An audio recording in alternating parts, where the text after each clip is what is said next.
नमस्कार. सरळ सरळ भाग 12 मध्ये आपले स्वागत आहे.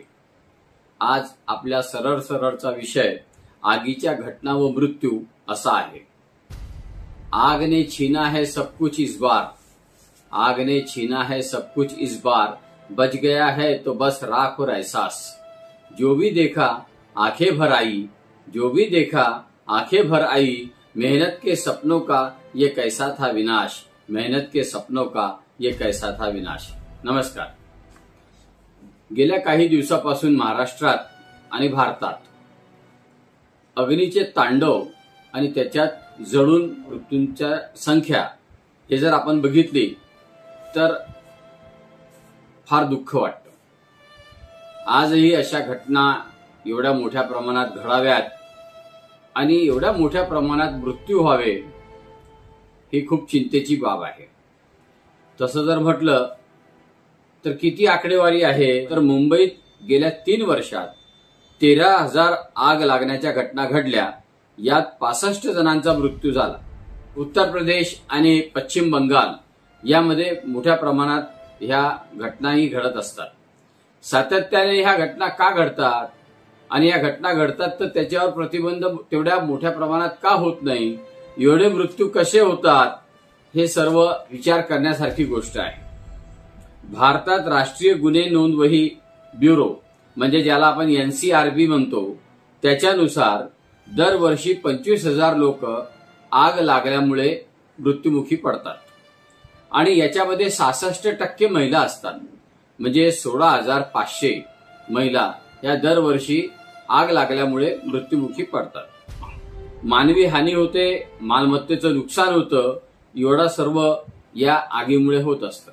काल परवाची घटना मी याच्यासाठी म्हटलं की महाराष्ट्रात सुद्धा सोलापूर जिल्ह्यात ही घटना घडली आणि त्या ठिकाणी 8 जणांचा मृत्यू झाला.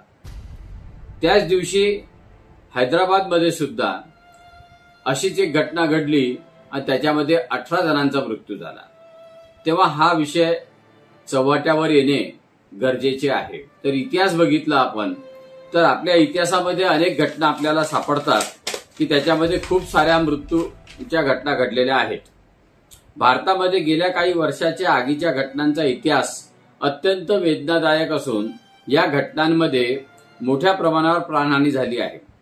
मागील 10 वर्षात भारतात आगीच्या ज्या प्रमुख घटना घडल्या आहेत त्यामध्ये दबवाली अग्निकांड, हरियाणामध्ये हे अग्निकांड झालं होतं 1995 मध्ये आणि त्या ठिकाणी एका पब्लिक स्कूलच्या वार्षिक कार्यक्रमादरम्यान शॉर्ट सर्किट झाल्यामुळे ही आग लागली.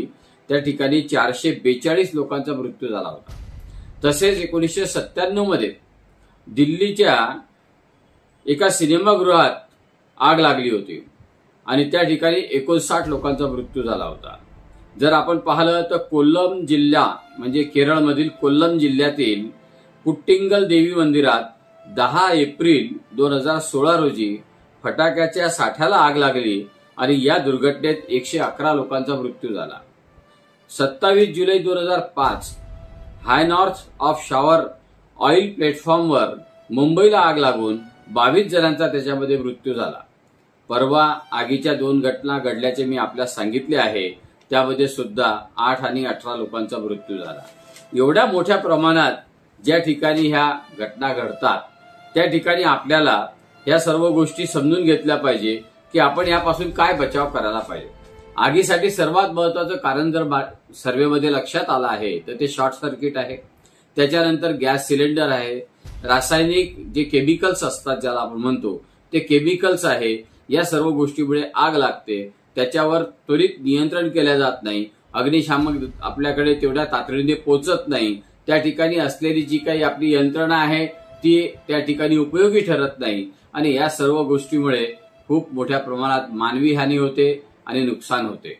हे सर्व टाळण्यासाठी नागरिकांनीच काळजी घेण्याची गरज आहे आणि काळजी घेतली तर हे सर्व नुकसान टाळता येते एवढे मात्र खरे. शेवटी मला असं म्हणायचं की आगीत सर्वच काही भस्मसात होऊन जातं. आग लागणे म्हणजे सर्व काही भस्म होणे अशातला भाग आहे आणि त्यामध्ये काही ठिकाणी असे म्हटलं जातं की इन्शुरन्ससाठी आग लागली, आग लावल्या गेली, अशातले प्रकार हा भाग सोडा. परंतु खऱ्या अर्थाने ज्या ठिकाणी मानवी हानी होते ते आगीचे प्रकार आपल्याला टाळले पाहिजे। यासाठी सर्वांनीच दक्ष असायला हवं आणि सर्व काही भस्मसात होतं। त्या अर्थाने एका शायरचा मला एक शेर आठवतो की ना पूछो जलने वालों का हाल, वो आग दिल में भी लगती है कहीं, जो जलती है दीवारें और छतें, वो सिर्फ ईंट नहीं उम्मीदें भी होती है वहीं, उम्मीदें भी होती है वहीं। नमस्कार।